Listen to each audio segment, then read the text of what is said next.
ìdààmú ti dé bá gómìnà Abdulrasaq o. Ohun tó yẹ kí òkóbó rẹ̀ bọ̀ kò bọ́, ọ̀tọ̀ lohun tó ń rán kiri. Ẹgbẹ́ PDP ló sọ bẹ́ẹ̀.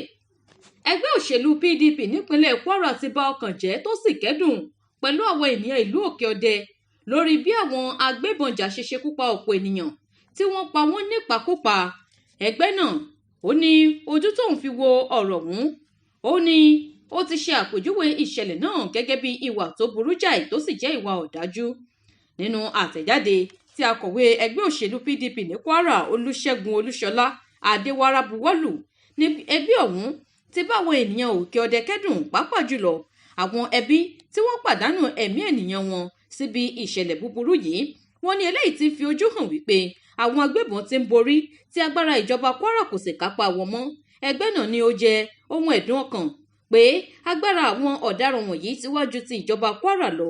Ó ní ohun tó wá burú jù ní ti ọwọ́ yẹpẹrẹ èyí tí ìjọba ìpínlẹ̀ Kwara fi mú ọ̀rọ̀ yìí, nítorí ó ní wípé ń ṣe ló yẹ kí adarí gidi tó tún jẹ́ ilé ti gbẹ́ròyé ará ìlú gbéra lọ́gán kí ó sì lọ sí ìlú Òkè-Ọdẹ ní Kwara láti lọ bá àwọn ènìyàn kẹ́dùn, kóun náà darapọ̀ mọ́ àwọn ènìyàn tí inú wọn bàjẹ́, kó sì mú dá àwọn ará ìlú lójú wípé ìgbésẹ̀ tó lákàkì yóò wáyé.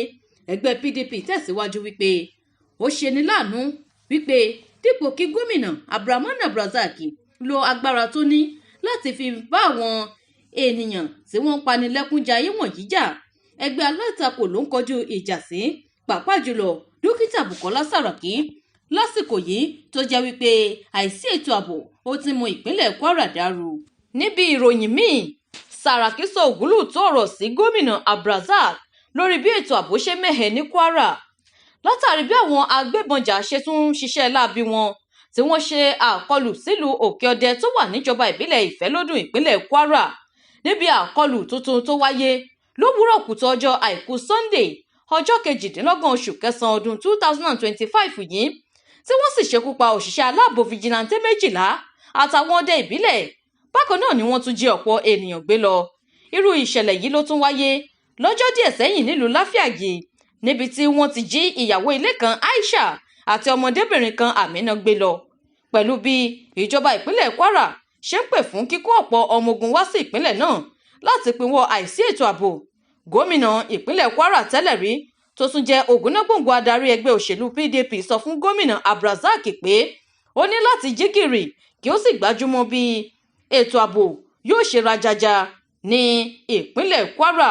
Ó ní wípé ìpínlẹ̀ Kwara jẹ́ ìpínlẹ̀ kan eléyìí tí àwọn ènìyàn mọ̀ gẹ́gẹ́ bí ìpínlẹ̀ alálàáfíà, tí irú ìṣẹ̀lẹ̀ búburú bí eléyìí kò sì tí ì ṣẹlẹ̀ rí ní ìpínlẹ̀ náà.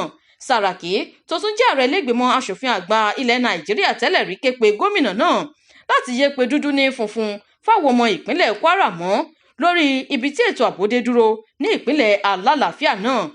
Ìròyìn jábọ̀ wípé àwọn ará ìlú náà tó bá àwọn oníròyìn sọ̀rọ̀ sọ wípé ènìyàn 15 ló pàdánù ẹ̀mí níbi ìṣẹ̀lẹ̀ láabi ọ̀hún, yàtọ̀ sí ènìyàn 12 tí iléeṣẹ́ ọlọ́pàá fi síta.